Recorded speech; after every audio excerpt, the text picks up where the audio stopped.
All right, we are here. We are ready. Let me get this volume down. The music is bumping. This nice little lo-fi beat we got going on. If I can get a music check, can you hear me well over the music? I want to make sure my levels are correct here, because y'all, we got a lot happening. We got a lot we got to talk about. All right, we got a sounds good. We got a thumbs up in the chat. Thank you for chatting. I see a brand new chatter, Ascendant 93. Hello and welcome from Twitch. Thank you so much for joining today. And let me tell you what you're in for. Let's get the groundwork going here. So first of all, holy fudge cakes. That was my term to describe today and really the energies that have been going on over the last couple of days. We're just in the midst of this anchor point, this next ascension, this energy system that is going on. And if you have been wondering what is happening out there in the cosmos and what planets or points are literally activating this energy that we are feeling all around, you're in the right spot. because that's what we do here on Twitchy Tuesday. You have joined Twitchy Tuesday, where we are thriving live once per week, and we discuss all the astrology of the week. We pull some tarot, and it is a big, big, big show today. You'll want to be sure to stick with me because there's a lot of dynamic and powerful things happening. And I am going to be doing 3 separate tarot readings. That's right. That's how they wanted it to come out. We are going to be doing one focused on this eclipse that is happening tomorrow or the next day, depending upon your location. One for Taurus season, which is coming in on the 20th.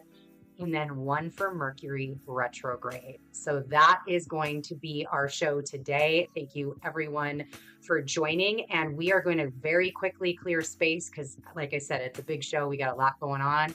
We want to make sure everything gets out and is exactly what's needed. So clearing space, we do this every show. This is just to let you know. We get El Santo out, we get all the sage going, and we clear the space. So Q2 goals. We are in Q2. We love being goal oriented, growth mindset focused here. Our Q2 goals: 1,000 subs on YouTube and 100 subs on Twitch. I mean, why not? Obviously, I said it for a reason. Why not just 1,000 subs on Twitch? And why this is so important is I just completed Think Media's 1K YouTube challenge. And things are about to change around here, which I'm really, really, really excited about. I'm also obviously going through the exact same energies that we're going to talk about today. And as I begin to build and structure everything, we want to make sure that you are hitting that subscribe button and smashing that notify me button so you don't miss anything through those changes. And hitting those goals will allow me to bring you more and allow me to continue to do everything here. Tomorrow I will be on live with Moni for Red Pill Astrology. We are going to be launching our daily dose option and going super deep into Mercury retrograde. So you're going to hear from me today. We're going to be pulling cards today, but you will also then get a little bit extra if you're wondering about Mercury retrograde a little bit more with Moni in the picture. So you can definitely join that. That's at Red Pill Astrology right now. Clear space is done. All right. We got the astrology now. Let's get into it. Like I said, we got a lot of things. Eclipse season. We are officially starting eclipse season this week. Taurus season. We are moving on from Aries, moving into Taurus. And we have our first retrograde of 2023 that starts in 2023. So we had one at the beginning of January, but that actually started in December, went through January. So this is our first retrograde of 2023, and those are our key focuses today. But I have to ask, since I know we've got some people up in the chat, how are we feeling? Big question mark. If you are here with me live, drop how you're feeling in the chat. What's going on? Leave a comment if you are on the replay. What truly has been this experience for you been like since the beginning of April? And we'll even go back a little bit into March with the first Aries new moon, but it really, like, this eclipse to me has really been building since the new moon in Aries. Period. The first one that we had. It has been like this slow build up, layer on top of layer on top of layer, to where right now it feels like we're on the 18th layer of a cake, right? We're no longer a 7-layer cake. We have tripled that. We've doubled that. We are exponentially growing this cake, and things just keep getting layered on. And for me, this is in my 10th house, and 10th house is all about achievements, aspirations, social status, vocation, how we are managing bringing our gifts into the world and our purpose. It's really an interesting, I love the 10th house because it's this beautiful house that blends all about me, but also all about how you bring yourself forward in the world. So it's really a house about how do I manifest the highest version of myself in order to support the collective and the community that we have here on Earth, as we are spiritual beings having a human experience. So what that really looked like for me, and how this is, all of these layers are adding on for me, is a lot of this last week has been getting incredibly clear on my why, incredibly clear on habitual sages, that why. You have, that is very influenced by Taurus, where you still have the North Node, Uranus, which Uranus kind of came in and shook it up a little bit, and then Venus when she was there. So having that really deep sense of clarity about your vision and purpose and your why. This whole weekend was creating business plans, studying. I have Jupiter in his rulership in Sag. So for me, like study is it. I love doing that. I love getting into classes. I love doing practical application.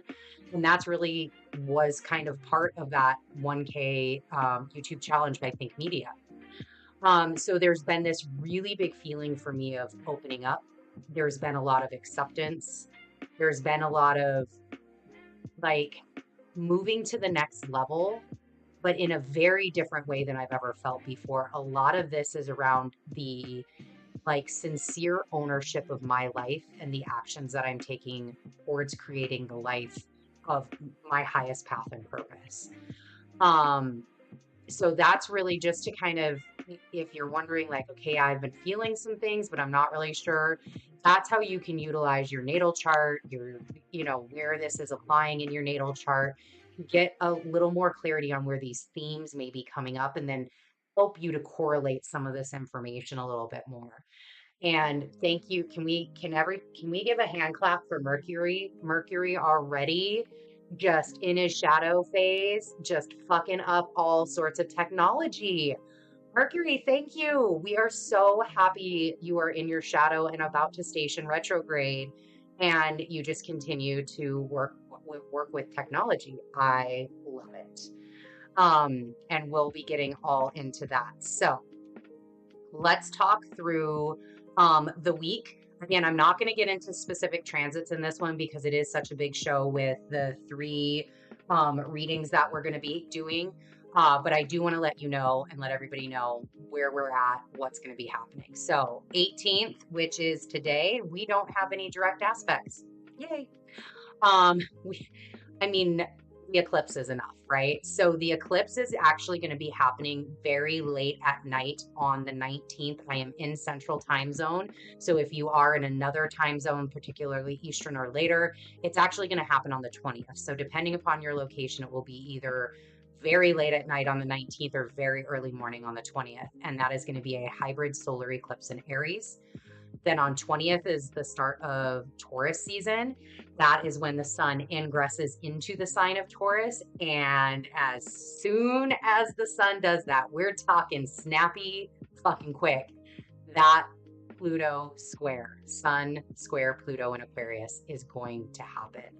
And just a quick highlight, what that energy could really feel like is kind of like putting a spotlight or a flashlight on the issues that are yet unresolved, conflicts that are yet unresolved from all of this opening up that we've been doing through getting into this eclipse and the changes that have been happening with outer planets, particularly like Pluto and Saturn.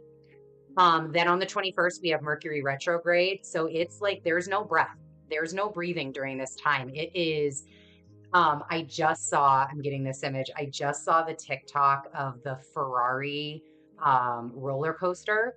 If you haven't seen it, go check it out. There's like little clips and videos. That Ferrari roller coaster reminds me of what's happening right now, where you're like sitting in a roller coaster. First of all, I love roller coasters. Have never been on a roller coaster that requires goggles. I'm very excited. I want to go and try this. And you're like getting prepared. You're like checking all your things. They're doing their final checks. It hasn't taken off yet. That's like what today is. Then you have the Aries solar eclipse, Taurus season, Mercury retrograde, Sun Pluto square. Boom. All right in a row. And that's like shoot off. You're going, you can't change anything. You're in it. You're in it. You might as well either scream, put your hands up, enjoy, cry, whatever you need to do. You're moving through it though. And then the roller coaster gets back into ends. We get a breather on the 22nd where we get to jump right back in line. And if we want to go on the roller coaster again, we can go get back in line, but there's no direct aspects on the 22nd, although the moon is obviously always doing things. And then on the 23rd, we have Mars in Cancer sextiling Mercury now in retrograde in Taurus. So this is the first Mercury aspect since he went retrograde on the 21st at 15 degrees, 16 minutes. And this is all about Mercury and Mars together is all about thoughts into actions. And it just depends. This is a sextile. So this is a positive, supportive, how do we put thoughts into actions? So really think about using the water that Mars is in right now to flow with the things that need to be adjusted as you begin to take action. That's going to be a great way to use that energy. And then on the 24th, the Sun and North Node conjunct Taurus at 4 degrees, 1 minute. This is all kind of part of the eclipse. So we kind of had that 18-layer cake going. This is where the topping comes on. You get your extras. You get your, I'm a huge sprinkle fan. They pour sprinkles all over it. This is really shining a light on the future. You could get glimmers into your future based on the decisions and actions you're taking with the eclipse. I didn't really get a lot with this, sitting with it, because the eclipse is so loud with me right now. But the term that I did here was, it is abundantly clear. And that really has been what I have been getting and the messages I have been getting, including what this Aries hybrid solar eclipse, I have labeled it. So every moon I get either some sort of download on a phrase or a word that really aligns and helps me to work through and move through each of these different energies. So for this moon, my phrase, can't even get away from it, is the world isn't waiting for you. I'm just going to let that land. We're going to say it one more time for the audio listeners out there. The world is not waiting for you. Period. Dot. And that is wrapped into this message of the Sun and North Node conjunct in Taurus on the 24th with, it's abundantly clear. Whatever it is for you, it is abundantly clear. We're kind of over questions at this point. Again, you are in the roller coaster. Now is not the time when the roller coaster is doing its loop-de-loop or is literally going 240 whatever miles an hour on the Ferrari roller coaster. That is not the time to question if you should get off. You're in, you're going for it, right? You're going to have to see it all the way through. It's got to finish. And that should be abundantly clear from the fact that you're literally strapped in. And if you tried to get off in the middle of all of this, that's probably going to harm you, right? So it's whatever it is, it's abundantly clear and you're moving through it. All right. So let me go ahead and pull up the pulling card screen so you can kind of get a little picture of what we got going on here. And I actually today, it's not, look, I've got Virgo placements. It's not the prettiest. It's not the exact way I want it, but again, it's abundantly clear. We're fucking in it. We're going to move. We're going to get the things done. I actually also have a chart screen. I'm really excited to incorporate that and show you the chart as well. But we can just level set here for a moment and let you know what kind of decks we have. And as always, the decks are in the description box. I got you if you need to know where to go and get your decks. The links are right there. So as always, we have the Morgan Greer Tiny Tarot. That is this one. We love it. The Wheel of the Year Tarot, which I am actually going to be using for the Mercury Retrograde and Taurus season. That is right here. I brought along for the ride this Moonology card, the Moonology card for the new moon and the new moon eclipse, which we'll read. And I also have the Work Your Light card by Rebecca Campbell. These are oracle cards right here, which are going to be providing us with that clarity and grounding us into that clarity. So before we I'm going to go ahead and start shuffling on the Tiny Tarot. But before we really get into the chart and what that looks like, I want to just level set on eclipses. So our nodes, that is where I want to start. I want to start with the fact that 2023 is a year of nodal change.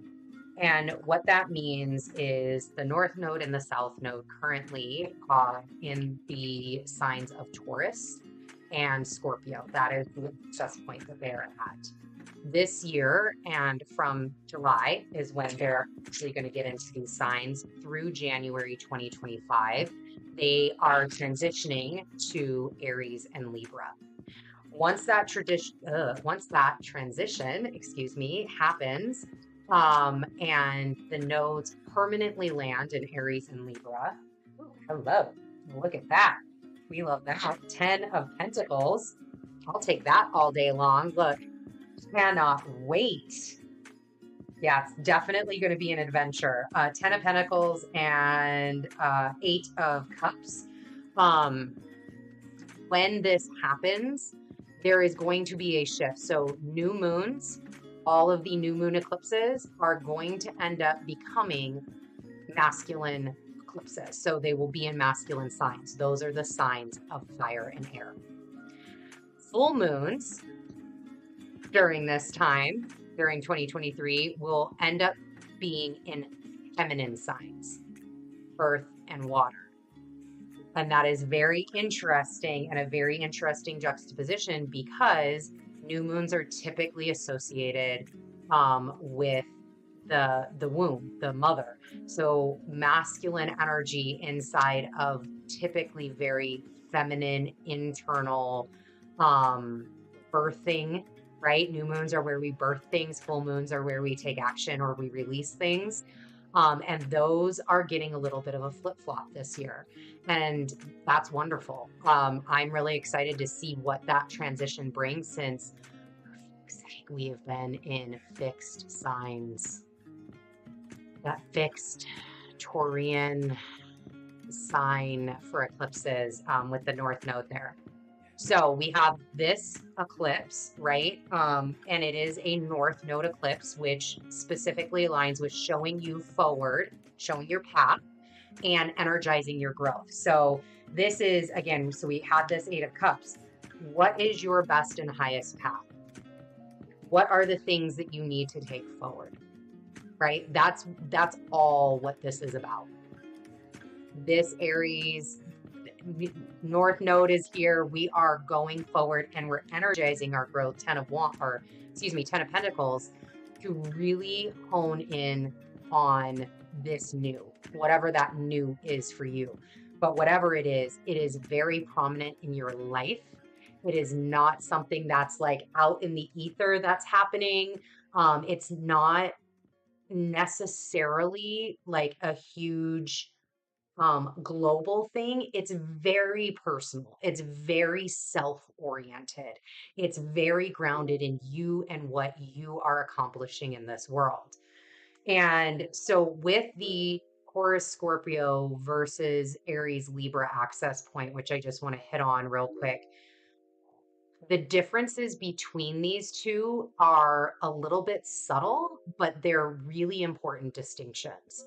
So Taurus and Scorpio is all around power and finances, like financial power, financial positions of, where Aries and Libra are very specific about who actually rules those sorts of things or any sort of thing. So it's this transition of, I have power because of my financial status, my what I'm able to buy, what I'm able to get, what I'm able to provide. Where Aries and Libra is that other side of, yeah, but I'm still the president. Yeah, but I'm still the ruler of this country. Yep, but I'm still the king, right? And so that's where this dynamic shift is going to be happening. And with Pluto in Aquarius, this is going to get very interesting because, as you'll see here in a little bit when I talk about it, Pluto in Aquarius is showing us like those that have the technology have the power. And so this is going to be a very interesting dynamic as we go through. And just to give some examples of this. So last year, when the Taurus and Scorpio eclipse were really hitting, what happened? Kanye West, Elon, and Twitter. Exact examples of positions of power and wealth from a financial standpoint, or losing a lot of finances because of your position, but being okay with that. And then when we transition into this Aries and Libra junction, this has huge implications for the US Sibley chart, which that is the chart that is commonly used by astrologers for the United States. It has big implication on Joe Biden's chart. It has big implications in Emmanuel Macron's chart and France's chart. And I'm totally getting goosebumps right now. And oh, look at all the swords all of a sudden just starting to pop out. And it also has a big impact on King Charles III and his coronation, which occurs on May 6th, which all eclipses come in pairs. The 5/5 lunar eclipse is the pair to this eclipse that we're talking about today. His coronation is on May 6th. And I totally, when I was looking at this, I'm like, oh my God, that might be really fun to do a Twitchy Tuesday where we pull up the coronation chart and we like just review the coronation charts. We may have to do that. I'm putting it on the parking lot list. So what popped out was the 5 of Swords, the 6 of Swords, and the Magician. And here you go. Here is the progression. Here is your progression, right? The 5 of Swords, it's like, okay, the battle is done. Again, we are in the fucking roller coaster. All of the battle internally, all of the fucking butterflies to get you in that roller coaster, all of the sweating, all of the pit stains that you got. Believe it, I love roller coasters. Does not mean I still don't get nervous going on them, right? All of that you just went through, you're good, right? Like that was all part of the process. That part is over now. Now you're in the fucking boat, and come what may, you're moving forward. I can't get out of the roller coaster once it's already started. You're committed. You are done. And I love that the 6 of Swords came here because this is ultimate commitment to me, right? When you look at the 6 of Swords, oh, hello. When you look at the 6 of Swords, there's 6 swords that are anchored in the boat. And there's a gentleman rowing the boat with, I'm going to assume a woman or a spouse in front, and they're headed towards some sort of destination. There's a destination out there that they are moving towards. They know what their goal is. There is a goal. There is the end in mind. But this is full-blown commitment to me, because even though, like, this is like growth mindset all over. I can make every fucking excuse in the world to not go and get whatever is out there, whatever I am going for, whatever that end is. I can make every excuse in the book. In fact, you see I've got 6 excuses right here. They're actually plugging my boat, because everything you want's on the other side of your fear, right? If you can get through all of these excuses, if you can get through all of these things and just sit in your damn boat and row, you're going to be good. You're going to make that destination. Ultimate commitment to the vision. Ultimate commitment to the vision. And that's the only way you can alchemize. The Magician, that is the only way that you can create the things that you need to create. And the Magician is such a self thing. And I love that, because this is really what the Aries Libra, this grounding in this Aries new moon that's coming up, is so much about. It is all coming back to the self and how we manifest. What did I say earlier about the 10th house? Yeah. Ownership of your life and your action towards it. Magician. So that is a little bit about this transition that this nodal change that we are going to have. Again, the nodes have not changed yet, even though eclipse season has started, and it is an eclipse in Aries. The nodes are still in Taurus and Scorpio, and they will not officially change till July 2023, which when we get there, I got you. I'll be there. But if you do want more details on eclipses and kind of the eclipse season that's going to happen in 2023, including the, I think it's the October, no, they're both in October. So both October's eclipses, the pairs that go there, you can find that in my 2023 overview. If you want to check, the link is already in the description box for those that are on YouTube, and you can definitely find that there. All right, so this Aries hybrid solar eclipse, let me put these aside and pull up this chart, and let's take a look and see what we got. Wow, look at, oh my gosh, I love it. I love it. Again, not as aesthetically as my Mercury Venus conjunction in Virgo would love, in the third house especially, but you know, we're doing the things, we're growing, we're okay. We will get better one step at a time, one video at a time. So here is the chart. What you part of the goals, part of the things that the Q2 goals that I mentioned with the 1,000 YouTube subscribers, and obviously now 1,000 Twitch subscribers, but we're going to get to the 100 first, is to help me get and go towards and go for my own solar fire and my own program. So that way I can run these charts for me and for the community and all of that. So until then, I have this cafe astrology chart here. This is a chart pulled for the Eastern time zone, even though I am in Central. So just wanted to set stage and have clarity with that. So what we are looking at is the chart for the moon. If you look over on the left-hand side, you are going to find a glyph on this outer circle that looks like a line with two horns. That is Aries, right? We've got the line, and I'm putting, for my audio listeners, I am throwing up in the camera shot what you are looking for with the glyph. It is all the way on the left-hand side in that outer circle. That is Aries. That is the glyph for Aries. And we are going to go counterclockwise around this. So we have Aries. The next glyph in the orange is going to be Taurus, which is a circle with some horns. And then Gemini, the two lines and the two across. And then we'll go around from there. So where you are going to find this sun and this moon conjunct is at 29 degrees 50 minutes of Aries. And you can see the glyph for the moon. The moon's the easiest one to find. Right next to it is the sun, the circle with the dot. That is our eclipse. That is where all of this great stuff is happening. And as you can see, there is another planet, that is Jupiter there, that is in Aries at 23 degrees 45 minutes. Jupiter's just lending his boyousness to this. Like, there's nothing really going on with Jupiter. He's just expanding. He's just loving everything. He's just providing that level.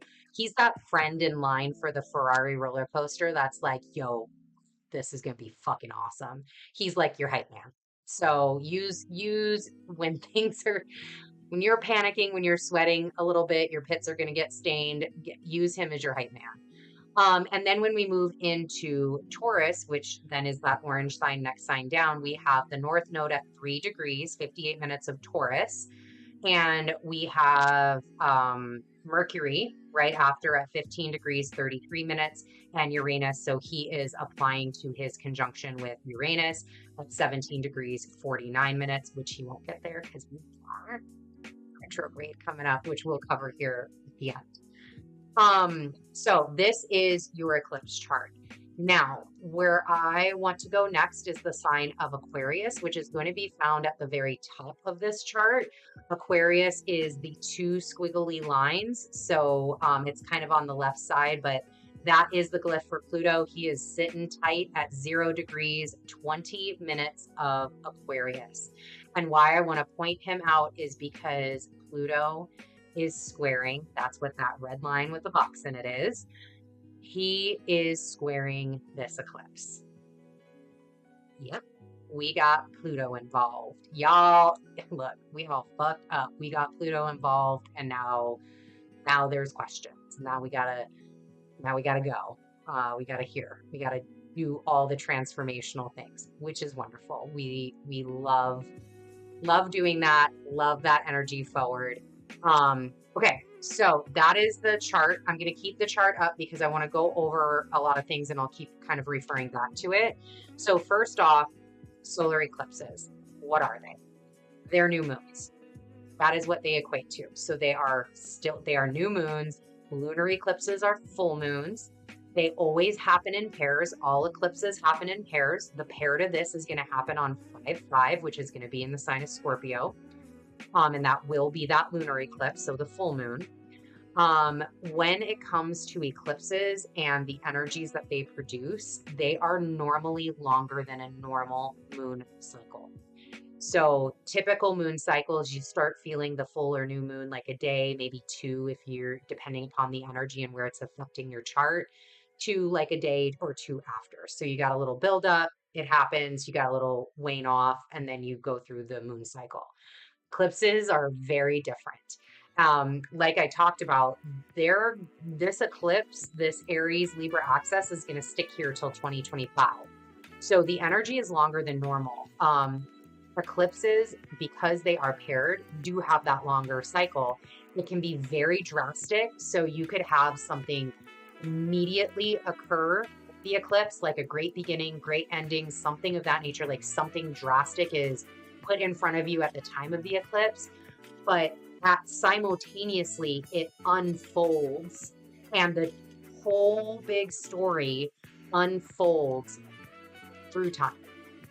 It's that longer process of unfolding or being able to look back and retrospective after the nodes have moved on. So this, in this case, would be after January 2025, and look back on the whole process as a whole and go, holy shit, I get it. I totally get it. So that can definitely, that's why they're so powerful and they can be worked with at a longer period. The Aries eclipse that we last had, so the last time we had one of these was in late 2015, and that is a good target point if you remember what you were doing in 2015. That can give you some indication of where the energies may show up, or where you may be looking at, okay, how have I grown in this area? We are starting the process of going from fixed signs to cardinal signs. So we kind of talked about that. So fixed sign, Taurus, and now we are moving into Aries, which is a cardinal sign. So fixed is much more, you have something to fucking focus on. Be here, be now. Where that cardinal energy is, you have something to birth. You have something to bring forward into the world. Start doing that. And then a solar eclipse occurs when the moon, so just from an eclipse perspective, science perspective for those science people out there, occurs when the moon passes between the earth and the sun, thereby totally or partially obscuring the image of the sun from our viewpoint on earth. That's what makes the eclipse. A hybrid, because this one is a hybrid solar eclipse, is more rare because what happens is it changes the appearance as the moon's shadow moves across the Earth's surface. So there's a little bit of a difference in how this comes out. You can totally go Google all of this if you really want to get into the science of it. I find it fascinating, so I just like to give the high level. And this eclipse is visible in Indonesia and Australia. So we don't get the show, but our friends in Indonesia and Australia do, which is wonderful. We can, check the socials and see what they've got going on. The ruler of these eclipses, so heading back to this chart, the ruler of this eclipse is actually Mars, and he is going to be the ruler of the pair of eclipses. So the one happening the Aries as well as the Scorpio eclipse on 5/5.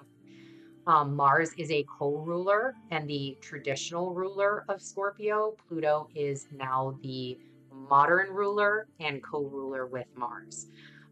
So Mars is the glyph with a circle and an arrow pointing out of it, and he is in Cancer, which is a 69. So we go Aries, Taurus, Gemini, Cancer. It's the first one in yellow at the bottom of this chart, and you can see here he is at 13 degrees 8 minutes of Cancer. And he, being the ruler of this, he's really activating this, and we've talked about this in many past Twitchy Tuesdays. We did a whole warrior reading about it. You can go check that out. He is activating our emotionally strong warrior.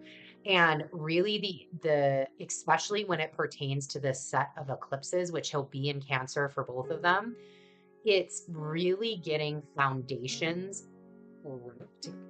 Cancer, foundational.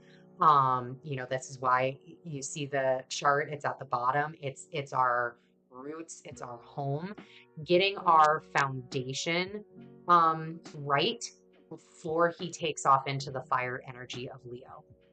And to me, this really aligns with the Hermit in the Tarot.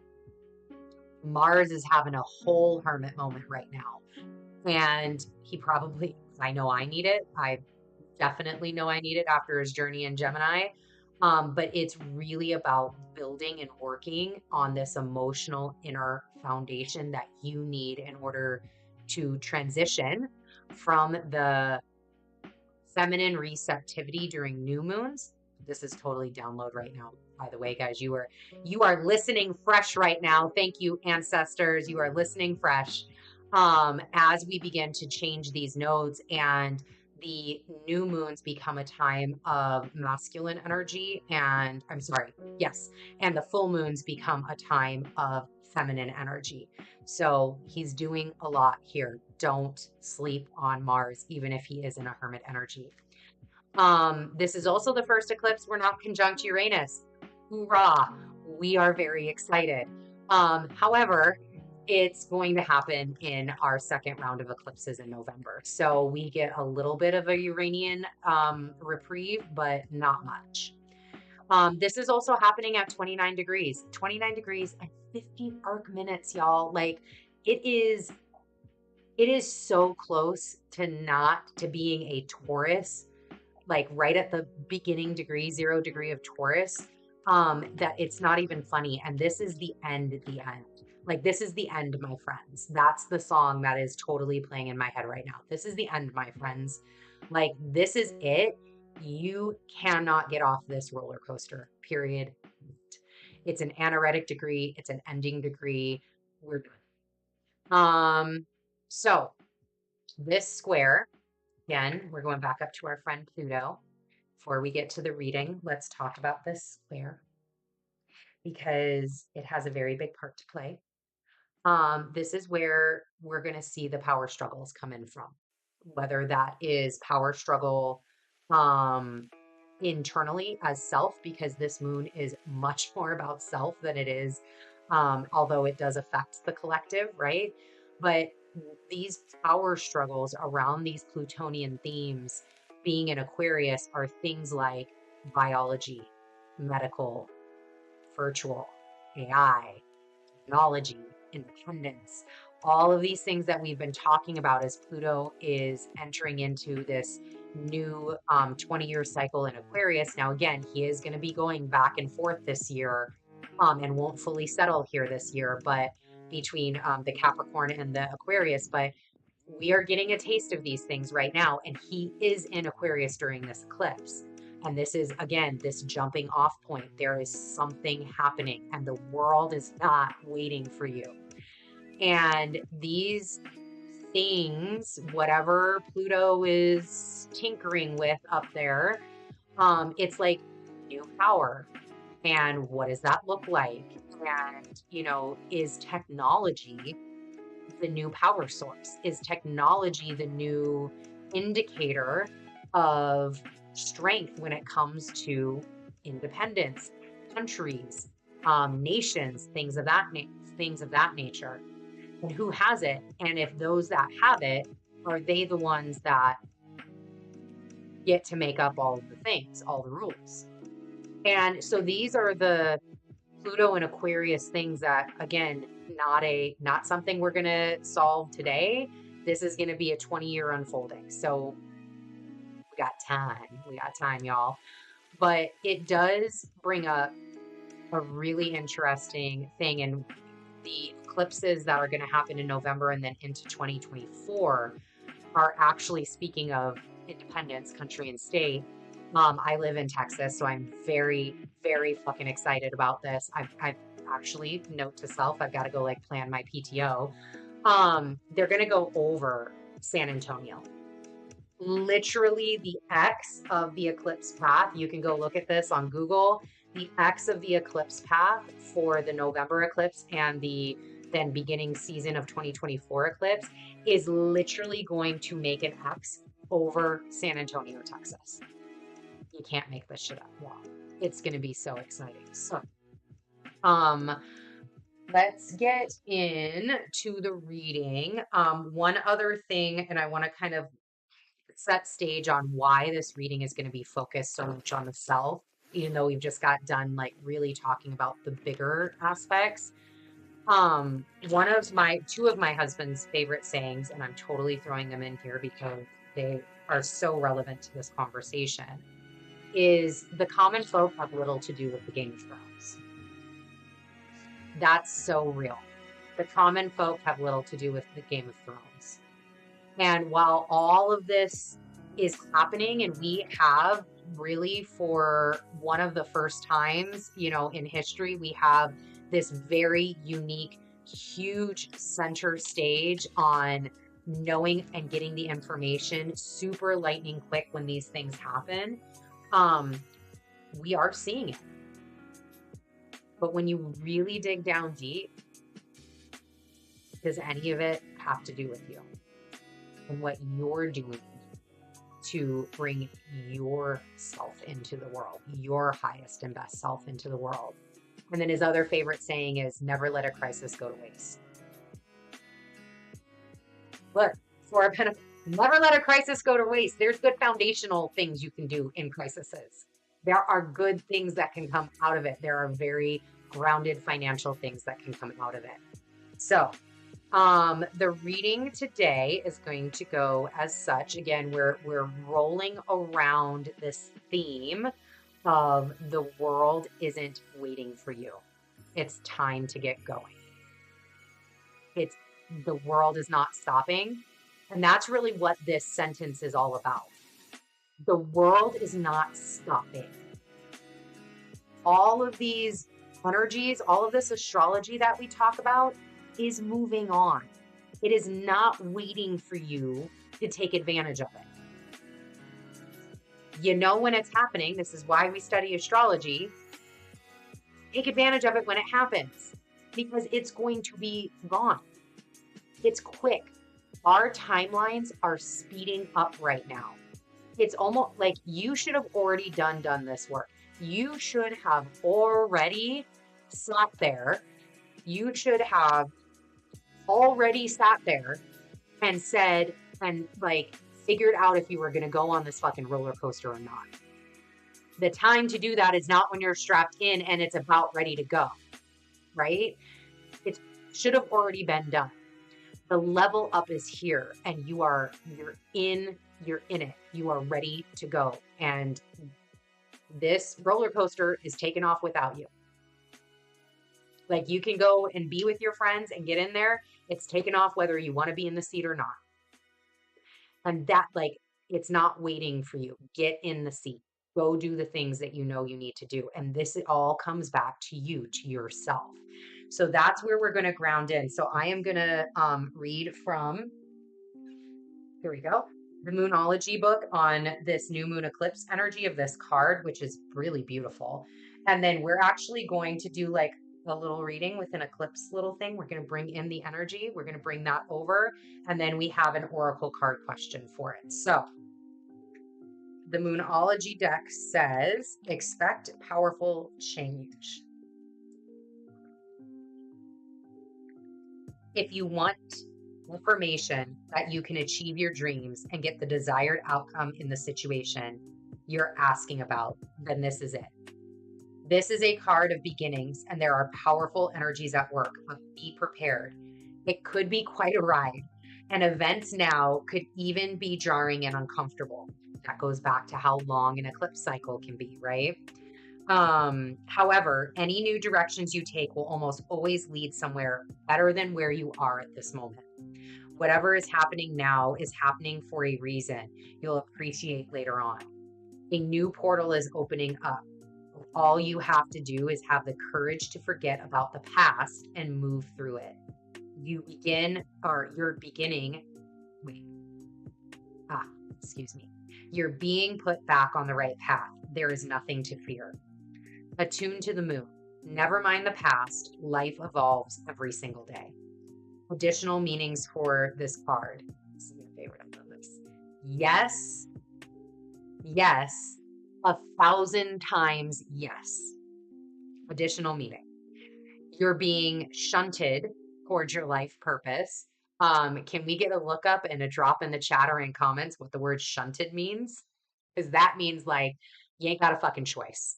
That shunted might be my new favorite term for Pluto, depending upon its actual meaning. But I'm pretty sure this is going to be my favorite word for Pluto. Whatever is happening now is happening for your highest good. This is an important turning point in your life. The teaching.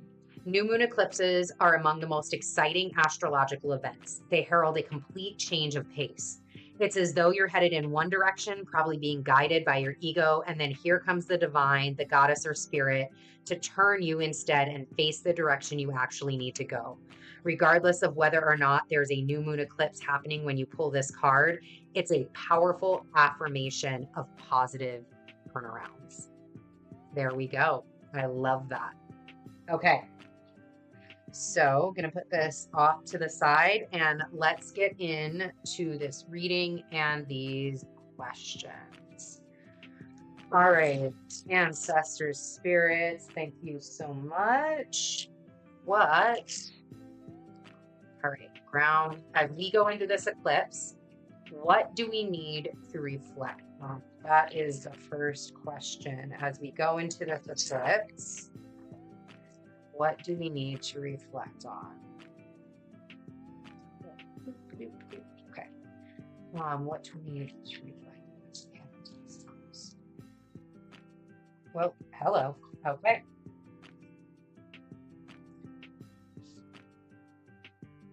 All right. First question. How can we receive downloads and or ask for support? How can we receive? Thank you. Okay. How do we need to look after ourselves?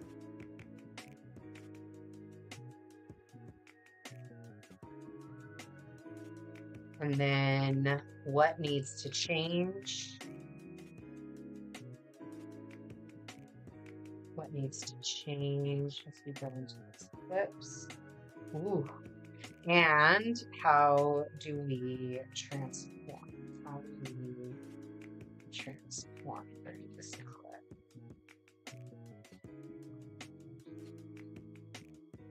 Hold, please, consulting.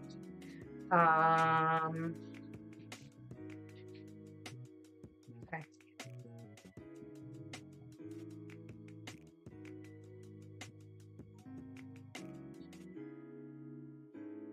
All right. So these over here. So we kind of got this like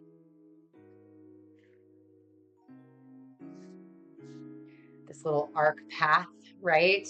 Little eclipse path that we have here. All right, so let's get into these cards and this reading. Let me make sure we can see everything, and I will make sure, audio listeners, that you have what we are looking at here. Okay. All right, well, here we go. The world isn't waiting for you. And as we go into this eclipse season, what do we need to reflect on? And what came out was the 8 of Cups, the 7 of Pentacles, and the High Priestess. And I have the High Priestess underneath the Cups and the Pentacles. And I'm seeing this almost as a, like, what do we need to reflect on? It's like, where have you been? What have you been doing? Like, how have you showed up as this High Priestess? How have you showed up for your journey? How have you showed up in maturity? How have you showed up in taking the next steps, even if they were unclear? Even if you weren't sure where? How have you done the work? What do we need to reflect on? First of all, the Seven of Pentacles, that can be harvest, that's bounty. It can also mean celebration, right? You've done things. You have done things. You have changed. You shouldn't be the same as you were since 2015, since last year, hopefully. There are things that you have planted and that have grown. Things have come to fruition. Even if right now your whole world feels like it's falling the fuck apart, you still have done things. You still have made things happen. And it's really about grounding with this High Priestess, grounding in internally to the knowing that all things happen for you, not to you. And changing, and this is why I love that the Eight of Cups is here, changing your direction on that. You can look here, like, do you see 8 cups with a hole between this top cup? Do you see a missing cup? Or do you see an opportunity to get another cup to complete this picture? Your choice. You have choices on how to look at all these things.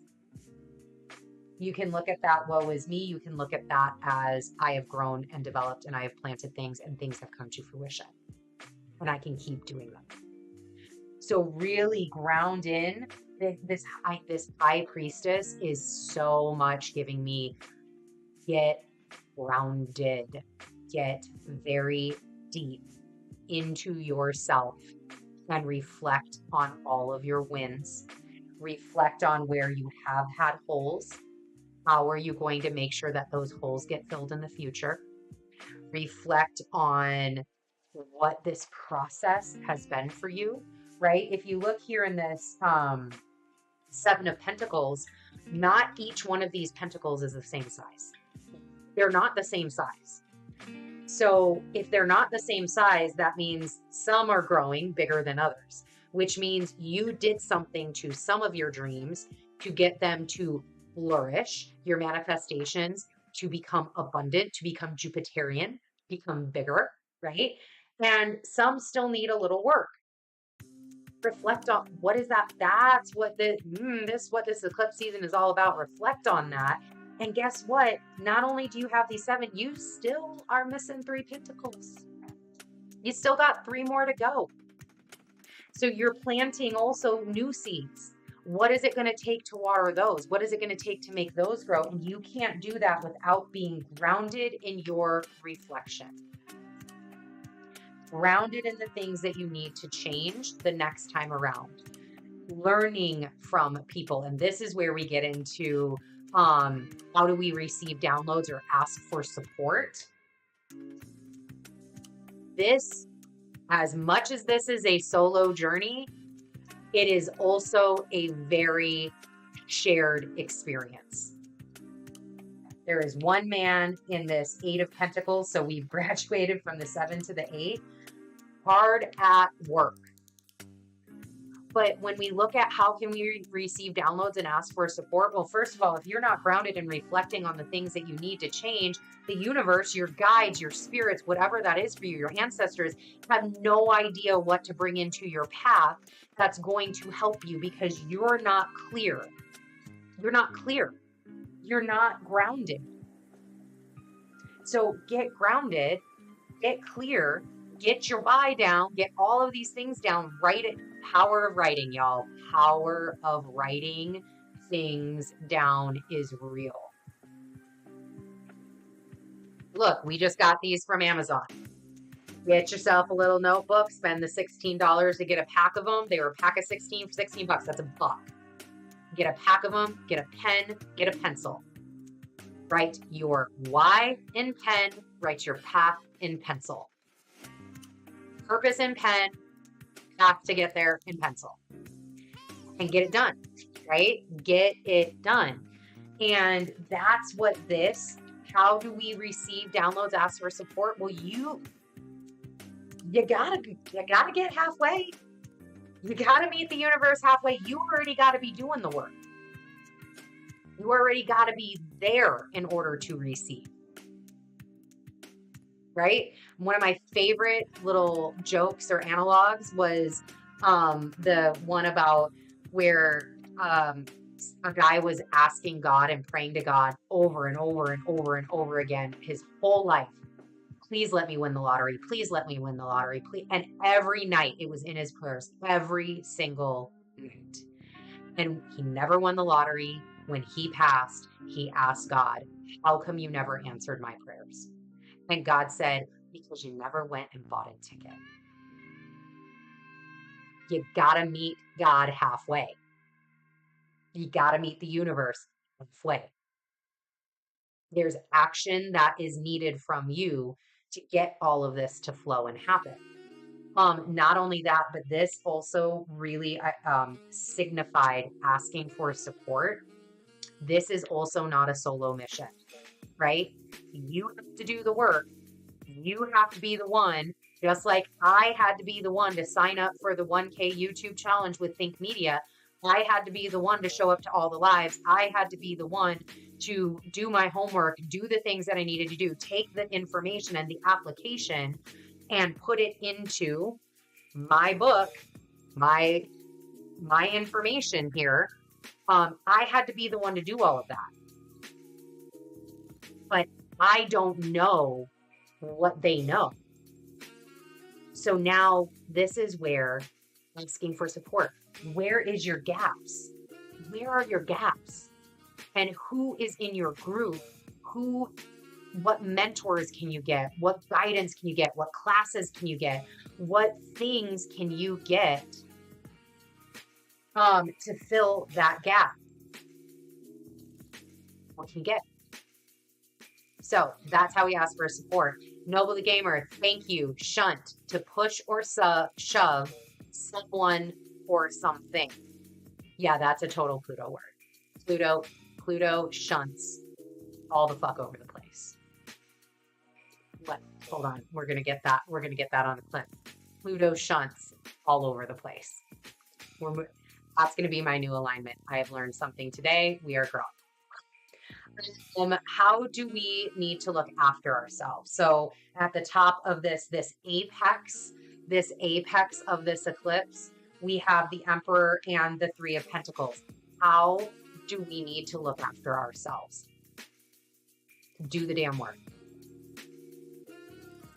We are no longer the energy. The time has passed, y'all.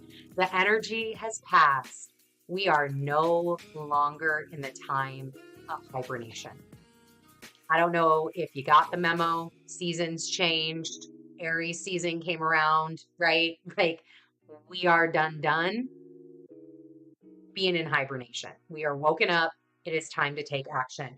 And that is how you can look after yourself. You can look after yourself by applying the things that you are rooted in, by applying the things that you know that you need, by taking the action that you need with seeking help and asking for support to fill the gaps that you have.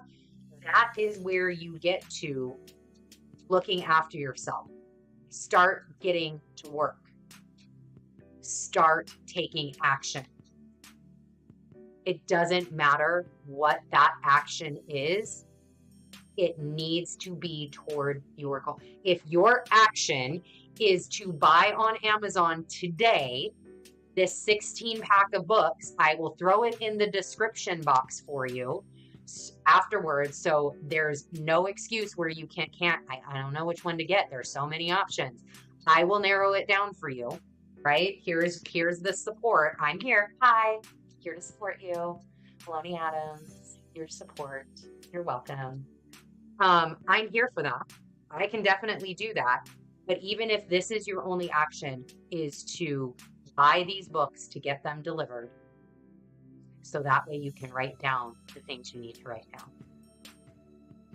What action you're taking, that is still action. Even if the action for you at this moment is to get a spiritual bath, cleanse your aura, if it's to go to yoga, if it's to meditate, if it's to go for a walk, take action. Take action towards what you are going for. What is being brought into you. Action is needed. And the Emperor, that is Mars. Hands down. Hands down, we got Mars on his throne. Yeah, he's in, get it, he's in Cancer. He is still powerful in Cancer. He can still do some things in Cancer. Might not be comfortable, but he can get it done. He can still sit on this motherfucking throne and look great. Look in power. Look like no matter what falls apart around him, I'm still sitting here. I have responsibilities, things I got to do. Change mindset. That's what I'm getting from this Emperor. Change mindset. As you're doing this work, change your mindset. These are things that you get to do, not that you have to do. You get to create. This is such a powerful message. You get to create your world with the universe. Whoa. That's what you get to do. How fucking exciting is that? Like, that's the coolest shit I have ever heard. You get to create your world, your life with the universe. Active participant. That is you. You get to do that. Ooh. And own that. Man. Like, look, it's such a wonderful day to be alive. We are alive. Anybody that's watching this right now, whether you are live with me, first of all, thank you. Shout out to you for showing up. This is also taking action, right? Listening to these messages. You're taking action. Even if you're watching this on the replay, even if you're not seeing and you're an audio listener, y'all, you are here. You woke up today. You took a breath. We are still breathing. We have air to breathe. We are alive, and that is a gift. And we get to create this life with the universe. Sit on that damn throne and start doing it. Start taking your action. Start getting it done. And the ancestors, for sure. Anytime the 3 comes out, y'all know me. Y'all know me by now. The 3 comes out. We got ancestors here. This is coming in. They are here to support as well. And they are here to help you look after yourself too. All right, what needs to change? I think I kind of already covered this, maybe in all of this other nonsense, but we got the 8 of Swords. What needs to change? You. Limiting mindset, issues, bondage, fear. Ugh. Oh, that's got to change. And it's not that it needs to change, like all of a sudden, you, like 2 seconds in, you're like, ooh, I'm a whole changed individual. No, this is your life. We are not playing for the short term. This is all long-term vision. This is all the end in mind. We are all going to die. End in mind. What do I want to accomplish between now and then? That's what we're working with, right? So it's going to continue to be a process, but you got to start changing that. You got to start somewhere. Again, just take one action point. This 8 of Pentacles, asking for support, would be just a simple call to get a therapist. That's action to start getting through some of these things. I am triggered all the time. Half of these messages I'm like, what is that going to mean? Guys, it's how you react, how you overcome, how you work through it. And those timelines get shorter and shorter and shorter and shorter as you do your work.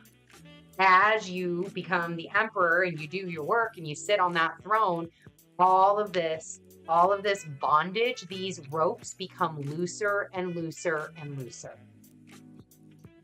And by the way, this is all your choice. This is all, you are the one that gets yourself out of this. And then how do we transform? So, yay, we get ourselves out of it. How do we transform? And we've got this like glob of cards here. So we have, again, I love that our friendly boatman is still here. We've got the Six of Swords, the Hermit, and then underneath those two is the Three of Swords, Judgment, and the Knight of Rods. So how do we transform going into this eclipse cycle? How do we transform? Again, we can break through from these bondages. We're asking for help. We're reflecting, we're grounded, we're doing all the things that we need. And then again, I cannot say this enough during this reading. Get in the boat, start moving towards your direction. But here's the thing with the 6. So we talked about there's this direction in the horizon, but if you really look at the card, and I'm bringing it up here, it's really unclear what it is. It kind of looks like a mountain. It kind of looks like clouds. It kind of looks like there could be a castle back there or something, but it's really unclear. And that's what we need to transform. That's why the Hermit is here. We need to transform and get very clear going into this eclipse. What is it that our internal self is pushing us towards? And again, I hear it all the time. This is not new news. This is not something that, like, this star on the Hermit has been shining for a minute now. It's been shining for a minute. It knows. It already is there. It's just gaining the clarity of what does it mean, right? That's through this deep reflection, which is also that signifier of the Hermit. And also transforming, like, as you go through that process of really determining what that is for you, it's like this foundation of, don't worry about the heartache. Let that go. Let that, right? Hold on, let me go back to this Moonology deck. What did it say? Well, first, you're being shunted towards your life purpose. Let's just bring that back around because it's not my new favorite word. Whatever is happening now is happening for your highest good. And it also said, have the courage to forget about the past and move through it. Transform. This at the bottom here is all supportive of getting clear. You have to transform this.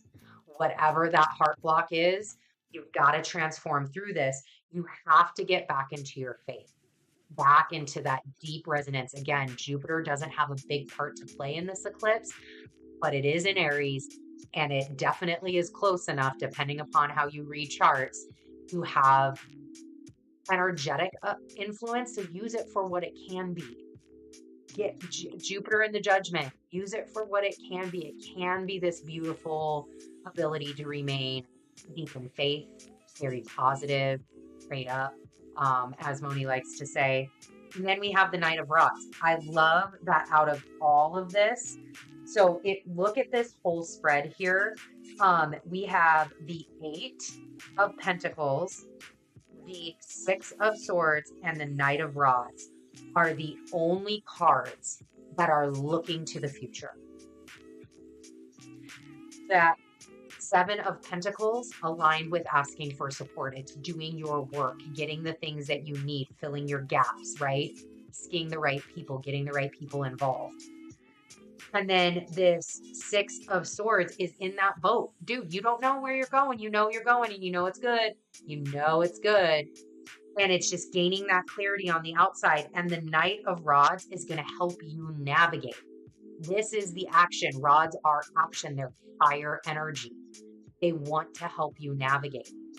Utilize the energies that you have. Light some sort of fire with the rod. Light some sort of fire. Look, even on Judgment, this Gabriel's horn is like all lit up. Light some sort of fire underneath this that lets you stoke those flames, that lets you transform, that open yourself up to the possibilities. Because The Knight sees the possibilities. Your driver sees the possibilities.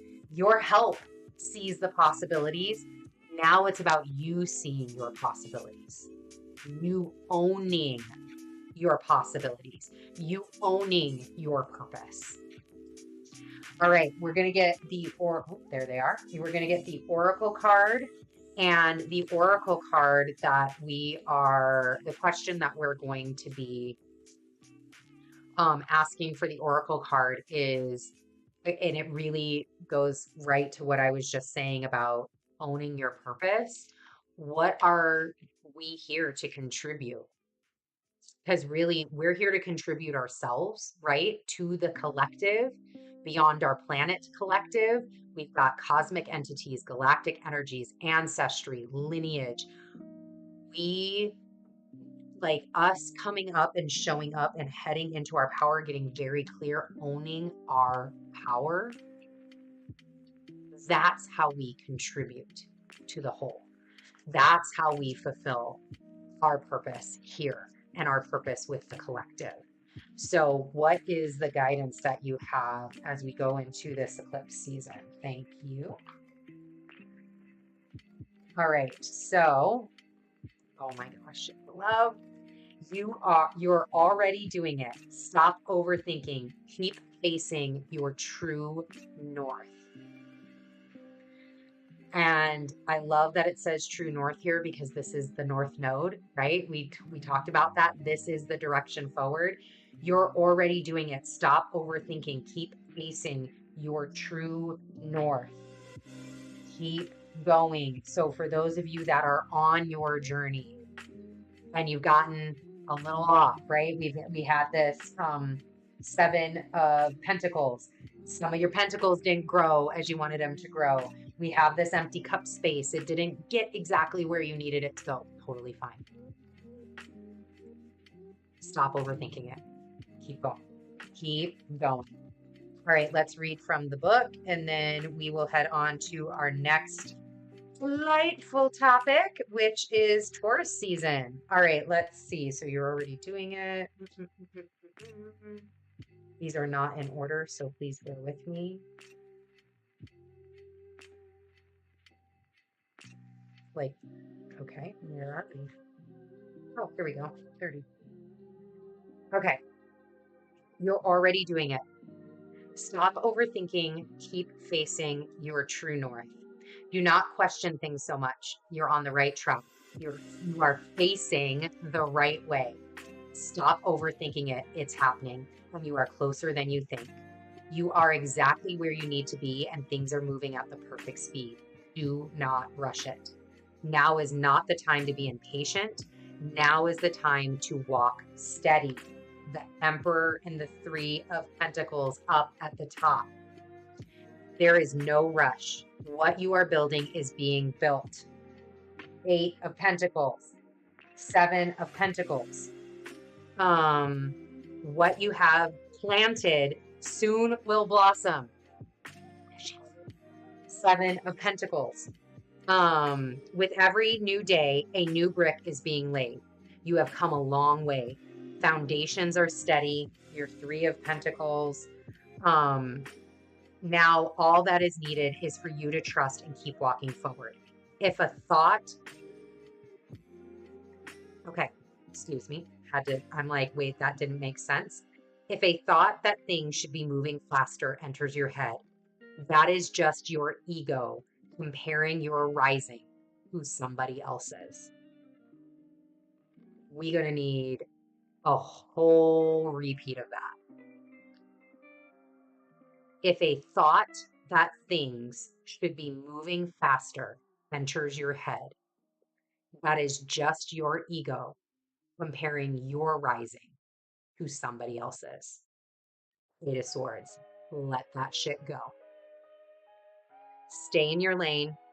Comparison is not your friend. Water your own garden, knowing that your time to bloom will soon come. Work your light. You are already doing it. Keep going. Wow. And I gotta take a drink after that. And I totally heard all of my ums. Let's see. Obviously, my communication needs a little work right now. Wow. Okay. That is the Aries solar eclipse reading. Let's now get into Taurus season. I have 3 questions and an oracle card for Taurus season. We will hit up Mercury retrograde, and I've got 3 questions for Mercury retrograde and an oracle card. So I'm actually going to bring back up the chart screen because I want to show all of these energies that are in Taurus. Even though this is for the eclipse, it's still going to be very relevant because like the eclipse happens, moon enters Taurus, sun enters Taurus, and here we are. All right, Taurus season. First off, happy solar return to all the Tauruses out there. If you are a Taurus, put it in the comments or put it in the chat if you are live with me and a Taurus. I hope you have a wonderful season and a wonderful solar return.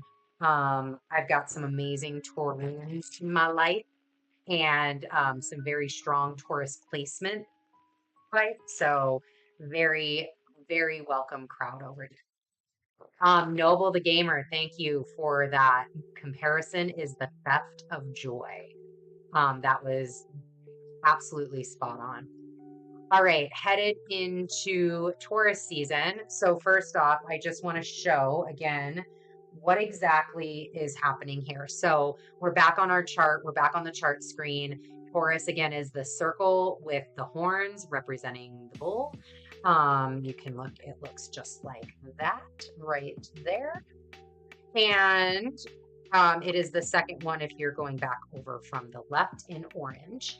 And as you can see, there are 3 points here. So we have the North Node again, 3 degrees, 58 minutes of Taurus, Mercury at 15 degrees, 33 minutes of Taurus, and Uranus at 17 degrees, 49 minutes of Taurus. And what will happen, moon always moves faster than the sun. So as soon as the eclipse is done, the moon will drop into Taurus. And then hours later, you know, within the day, the sun will then ingress into Taurus as well. So that will mean we will have for a point in time, the moon, the sun, the North Node, Mercury, and Uranus all in Taurus. Can we please talk about the children being born at this time? Amazing. All right, so Mercury will station retrograde in Taurus.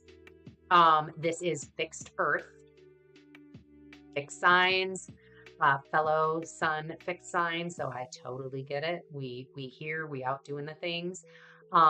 Taurus's big theme is I have. It is a feminine sign ruled by the planet Venus, which is right now in Gemini, which is next door to Taurus with the 2 lines, the Roman numeral 2. You can see her there at 10 degrees, 23 minutes of Gemini.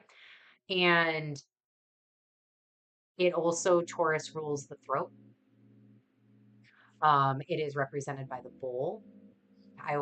Anytime I think of Taurus, I always get the image of Ferdinand the bull, like laying in the grass, smelling the flowers and just rolling around and just loving and enjoying all the great things of life. It's such a perfect Venus Taurus representation. Tauruses are slow, steady, and stubborn. They got the 3 S's and they do it very, very well. Very slow. The element of time, that slowness, is not present in Aries. Aries doesn't have that slowness. It's very quick, very, very fire. However, we get to the earthly, very fixed sign of Taurus, and here we are. We slow, steady, and stubborn. Hello, Nyla 101. Thank you for joining on Twitch and for tweeting out. Okay. What else? Oh, Taurians. They got that possessive material, very safety, very security elements down. And Taurus is all about the security. Like that's one of the big things with Taurian themes. It's really a lot about our essentials. That's why Uranus here has been really fucking shaking up, and the North Node has really been challenging us to grow through over these, since like 2020, over these years of what is essential to us. And that has sounded very familiar since 2020. That is a reason why we've got Taurus, we've got Uranus. What is essential to you? And then how do you get it? And sometimes, especially for some Taurians and in Taurus season, we can get really stuck on that fear of loss. And that's what we want to make sure we're utilizing the energies around us to. What is loss? What is that? Like, what does that look like for you? How does that show up for you? Did you really need it in the first place? Right? And really asking ourselves and digging in again, doing the work, digging into those questions instead of reacting that, oh my God, this is like destroying, which can be a very fixed sign thing. Hello again, fellow fixed sign. This is destroying what I have fixed in place. How do you flow with it? They're very value-based, money oriented, what belongs to you and what doesn't. That's what this lovely sign is all about. And I love Taurus energy, great for working. 10th house Taurus placements are awesome because it is that slow, steady build and climb as long as you can get through that fixedness.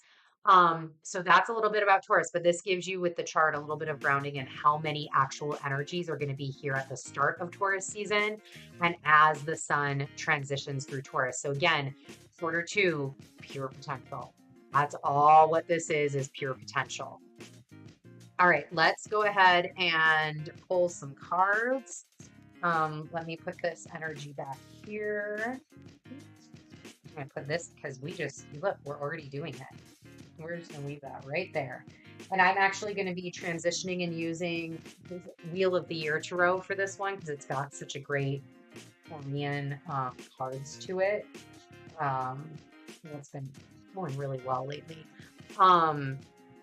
to do the reading. So the 3 questions we are going to be asking is, where do we need to show up and put in some hard work? Because that's a lot about what Taurus is all about. How do we do the hard work? How do we lift the hard things? How do we hold the hard things? We're going to ask, where do we take the bull by the horns? And where do we need to loosen our grip? Right, come on. There we go. And where do we need to loosen our grip? And then we'll pull an oracle card. So, all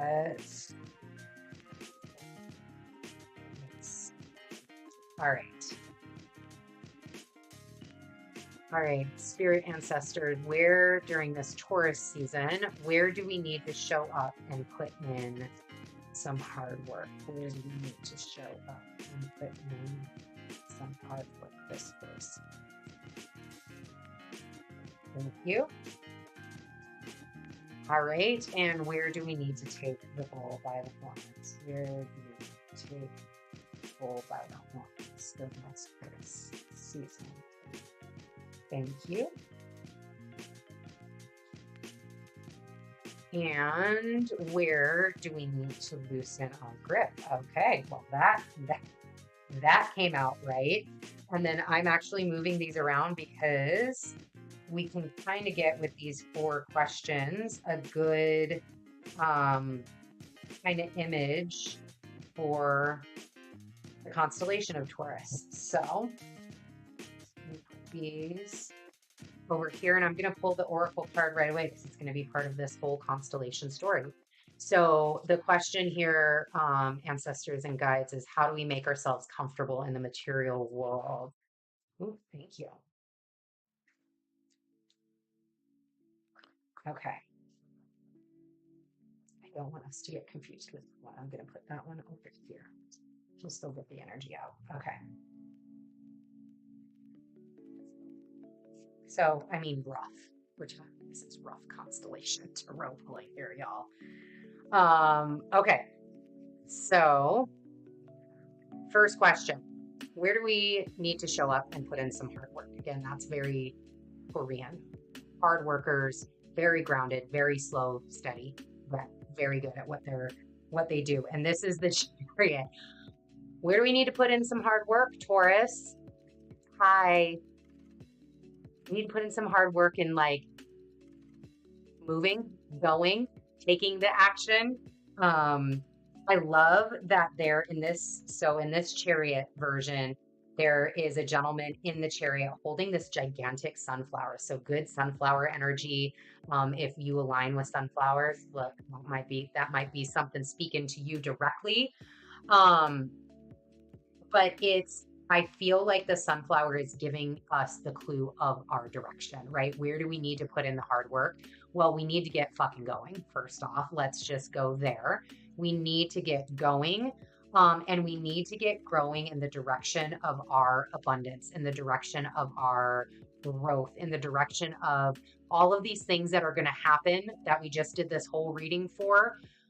We need to put it in the direction of our harvest.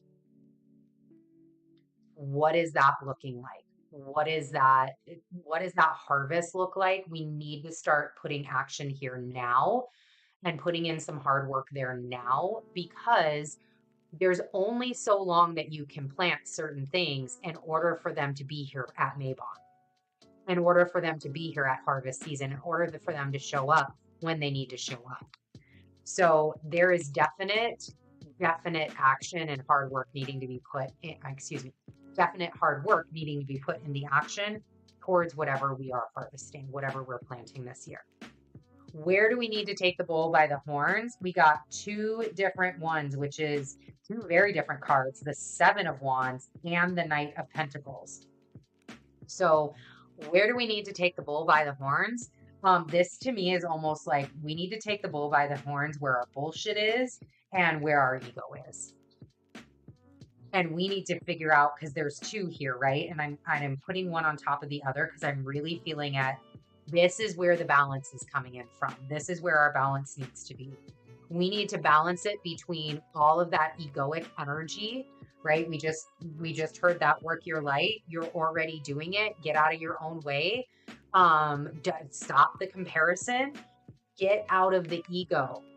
That's that Knight of Pentacles. Get out of the ego. You're knight. You ain't a king yet, bro. Why are you sitting up on top of this horse holding this pentacle like, yo, I got the keys to the fucking kingdom? Slow your fucking roll. You ain't king. You ain't done your trials and tribulations yet. You ain't been initiated yet. Hold, please. And then the Seven of Wands. Like the other half of that. What do we need to take the bull by the horns? The other half, the fear. The lack of look, they're sandbagging right now. So that way, this swamp, that's exactly what it looks like, a swamp. It looks like after a hurricane, this swamp doesn't destroy whatever they're trying to protect. Whether that's our homes, our dreams, and everything. That swampiness, that's all you and your brain. That's all that. Yeah. And your guides are trying real hard to protect it right now. So it's balancing during this Taurian season, grabbing the bull by the horns to balance and to not sit solely in this Knight of Pentacles, this ego, but also not to let fear get in your way, and just bring, just bring that bull back into balance. Bring the horns back into balance. Get the head straight. Get your direction clear. Get stable again. Right? Think of bull riding. Get stable again on that bull, so that way you can go all 8 seconds. What do we need to loosen our grip? The Hermit. Hi, Hermit. Hermit showed up. Again, lots of introspection here. What do we need to loosen our grip? I don't know. You tell me. Because you know. You know. You gotta just like look at how hard his grip is on his staff and on his light. Now, granted, it's snowing in this card. Excuse me. And I understand when you get cold, you hold on to things, right? You're like, I'm cold. Holding on to the things. Just loosen that grip. Loosen the grip. I mean, he's hunched over. Stand up straight. Get yourself together. Look, this is Venus Taurus. Get yourself together. Get yourself together. This is not, that's not what we're going for. This ain't the look we going for right now in this Taurus season, coming up with all the things that we got to do. And then how do we make ourselves comfortable in the material world? The Council of Light. Oracle card, Council of Light, divine orchestration, helpers in the subtle realms. Let's take a look at what that means.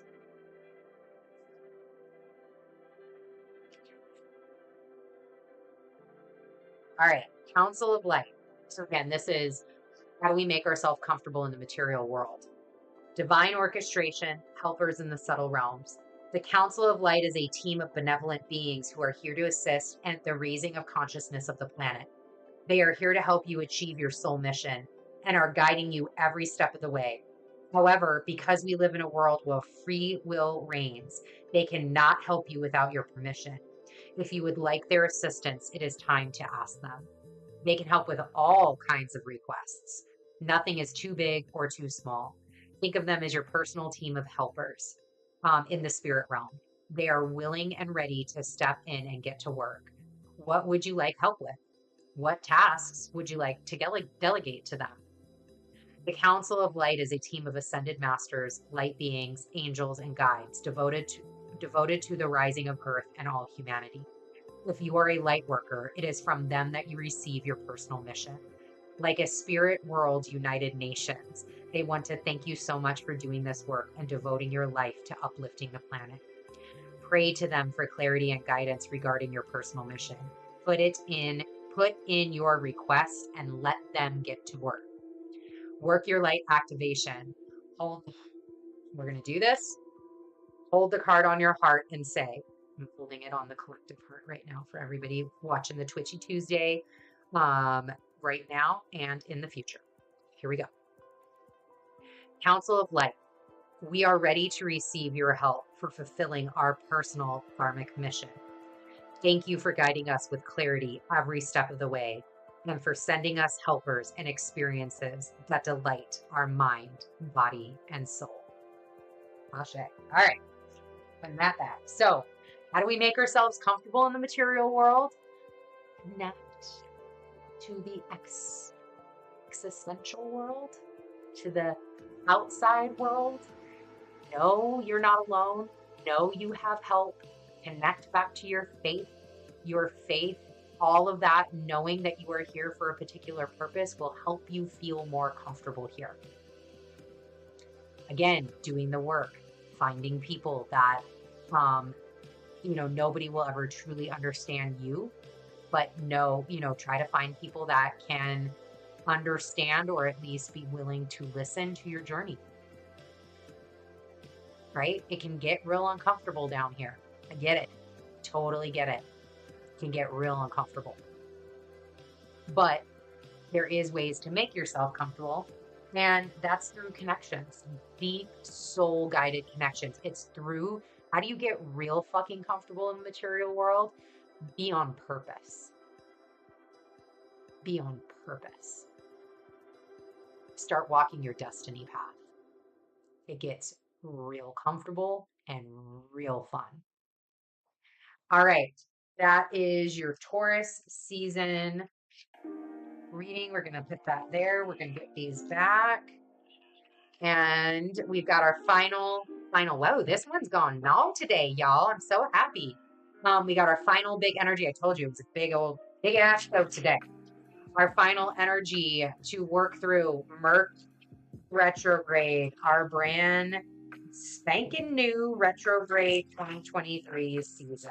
Here we go. All right, so Mercury's retrograde cycle for 2023 is all happening in Earth signs. Outside of the very last one, which will happen in December to January 2nd of 2024, which will shift us into fire, because we will start off in Capricorn, which is Earth, and then head back to Sagittarius, which is fire. But for the rest of them, and there are 2 more, they will all be in Earth. So the first one is this Taurus, 421 to 515, which is going from 15 to 5 degrees of Taurus. The next one, I'm so excited for this one, guys. I'm so excited for this next one. Will happen in August 23rd to September 15th. In the sign of Virgo, 21 degrees, 8 minutes. And that is, again, all of this Mercury retrograde stuff can be found in that 2023 overview I did. And then again, we go on from December 13th, January to January 2nd of the following year, 8 degrees Capricorn to 22 degrees of Sag. So May 1st is when Mercury conjuncts the sun during his retrograde. That's going to be his halfway point. And then he will be retrograde for the May 5th lunar eclipse. So not this one, but its partner one on May 5th. And then May 14th and 15th, he will go direct. Jupiter, that same exact time, Jupiter goes into Taurus and then the moon. And it's like a whole thing. So his shadow period, though, will last until June 1st. So he gets out on the 15th, and it will, depending upon where you're at and located, it will either be May 31st, June 1st is when he's out of his shadow. So what does this mean? Especially in the sign of Taurus, right? You saw all of that energy there. Well, he will station conjunct Uranus. You can already see that. That's already happening. Now, he won't reach his exact conjunction right at this moment. But Uranus is big and it's close enough, and they're conjunct. And like I said, it's already here. The technology, that's how Mercury retrogrades really show up for me. I know a lot of other people have different experiences with Mercury retrograde. I know someone who always gets people from their past coming up. That's not a particular energy that I get with working with Mercury, and how Mercury retrogrades affect me. So it definitely can happen for sure. But there's always a lot of technology. Uranus is here, so expect like out of the realm technology things. Like, how is that even possible? It's like one of those, okay.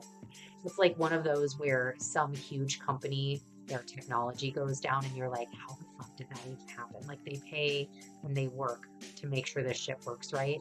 How did this all of a sudden go around? Always be wary. I'm not that astrologer that's like, oh my God, Mercury retrograde. Don't go do things. No, you live your life. You are here to live life, right? That is what we are here for. But just know what energies are present, so that way when shit happens, you react better as a human being. Okay. So things like technology issues. When Mercury's in retrograde, yeah, it's annoying, but I get over it really quick because I'm like, duh, it makes sense. I get it. I get why it took me 14 times today to email myself this damn chart and it didn't even work. So I get it. It's here. Travel issues, delivery issues.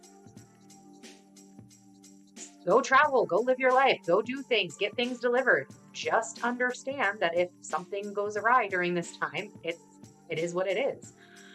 This is just more like checking to make sure you actually know the time your flight is leaving and when you need to be at the airport, not assuming you know. Uranus, man, he's that crazy uncle. I love Uranus. He's that crazy uncle that's just stirring the pot right now with Mercury here. And there's just a lot of holding time for Mercury during this. He's not going very fast. Look, out comes the King of Chalices, the King of Cups when I'm talking about Uranus, of course. Jupiter will make this. So one point before we get into the tarot reading that's really important, that again, getting your journal, being prepared, doing your work. Jupiter is actually going to make this exact same retrograde in Taurus later this year, covering the same things. So Mercury, our communicator, the one that goes between realms, the guardian of the crossroads, is going to set this stage. He's going to set something here during his retrograde, and Jupiter is going to come in and make it bigger.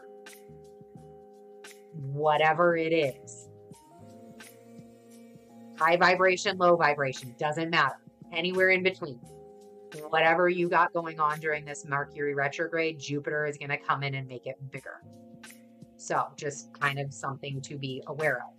So here we have the tarot pole. I don't have a cool configuration for this one. We just gonna throw it out there. What will we need to revisit during this Mercury retrograde?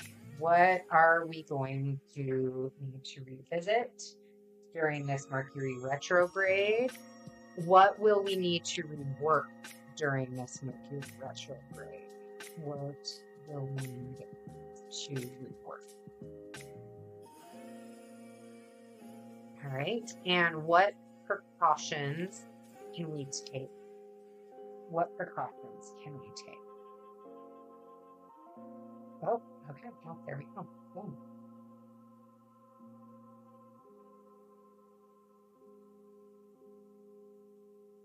All right, these off to the side. And for our oracle, the question is, what unknown factors do we need to be aware? What unknown factors do we need to be aware? Thank you. Ooh. Hello, transformation. All right. All right, so here's what we got. What do we need to revisit during this Mercury retrograde? 3 of Wands. What do we need to rework during this Mercury retrograde? 7 of Chalices. What precautions can we take? 3 of Swords and 9 of Chalices. And overall, the unknown factors we need to be aware of is transformation. And I'm actually going to start at the top and I'm going to work our way down, going a little bit out of the normal order here. So things are changing at a cellular level, deep healing. What are the unknown factors during this Mercury retrograde we need to be aware of? Things are changing. There is deep healing going on. And I am getting this as not just, and this is why, okay, thank you, Spirit. This is why it's at the top. This is not just about you. This is deep healing, cellular transformation at a collective level. So this is during this Mercury retrograde, there is a lot going on for the collective. And the reason why that wanted to come out first and at the top and be notated as collective is because with that understanding, where can your empathy be?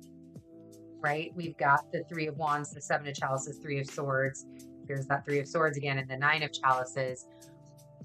How do we celebrate with others in their deep healing and their transformation? How do we support others in their deep healing and their transformation? How do we provide the optimism, the faith, the grounding that is needed? How do we provide the vision that is needed as people are going through this? And also, could also absolutely be for yourself, but I'm really feeling that as the overall transformation of humanity. 106. All right. Things are changing at a cellular level. You are not who you were a year ago and who you will soon be. You are in between, emerging, half risen, half fallen. Keep doing the work. You are transforming. You will look back at this time with awe. So much is happening in your inner world and within your cells. It's time to release old ways of being that have kept you in fight, flight, freeze mode. To choose a new way of being where trauma is not the driving force. So that is interesting because as soon as I said fight, flight, freeze, this 3 of Swords popped out. There's one for each of those. And this was what precautions can we take? Yeah, get out of that old, release the old fight, flight, freeze. And look, there's even birds up here. There's owls and a crow on top of this 3 of Swords. Okay. Old childhood patterns are rising up to be healed. As you allow yourself to observe them and feel them without attachment, they lose their grip and fall away. You are being called to find new ways to self-soothe. Saturn and the Black Madonna and the African goddess Oshun, Ye Ye O Re Ye Ye Oshun, influence this card. Saturn represents destruction and transformation. Black Madonna represents the underground and all that has been cast aside. And Oshun represents the tender love of the original mother. A rethreading is happening, healing at the deepest of levels. While you are in this phase, don't put yourself under pressure to perform. You may need to renew your relationship with your body, perhaps even shifting your diet or exercise regime or getting energetic healing support. Shout me out, hit me up if you need Reiki, if you need yoga, if you need any sort of cleansing of that nature. I have someone for you. She is my soul sister, Moni. I can get you information. All of that is available if you need that. If you need that support. You may also need to consider some kind of emotional support as issues from your childhood may come up to be healed. Therapy saves lives. Thank you. You are deeply loved. Work your light activation. Oh, here we go. We got another one. Boom. Hold on. Let's get this. Let's get this right. On the heart and say, we allow ourselves to receive the deepest healing and transformation for change to happen at a cellular level.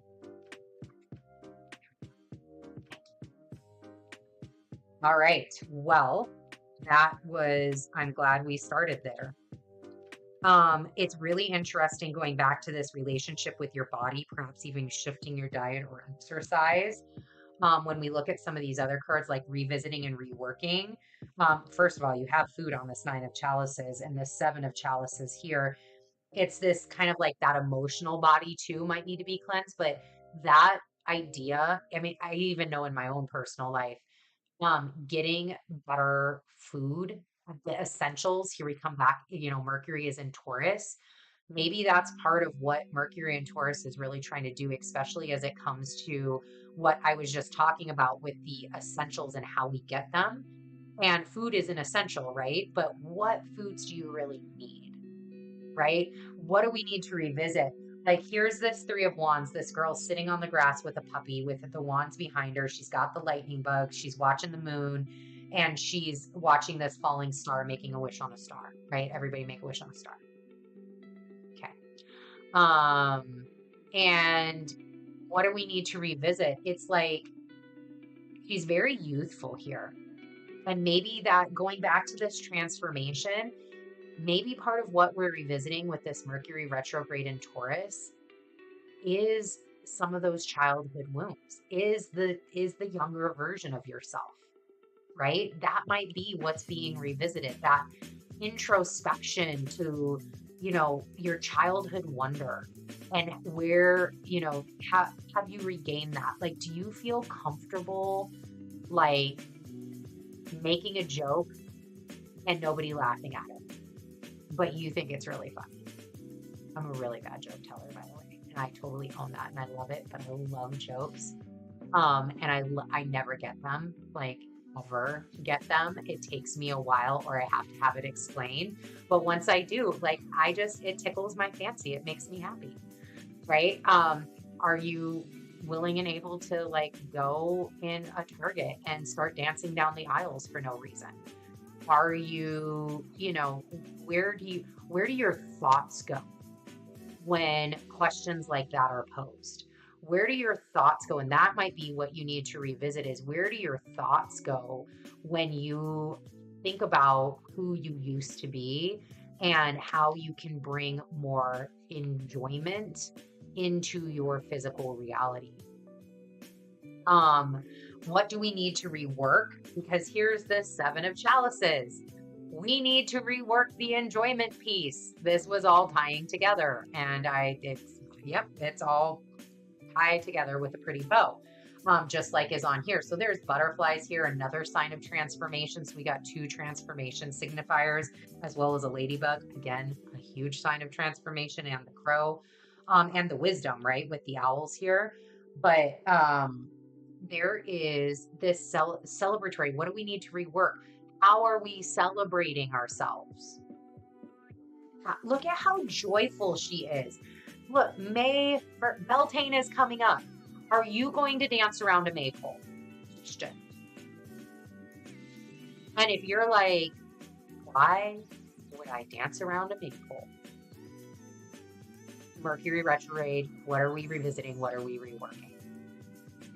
Do you like dancing around a maypole? Have you ever tried it? How do you know you don't like it unless you try it? Where do you get that sense of enjoyment from?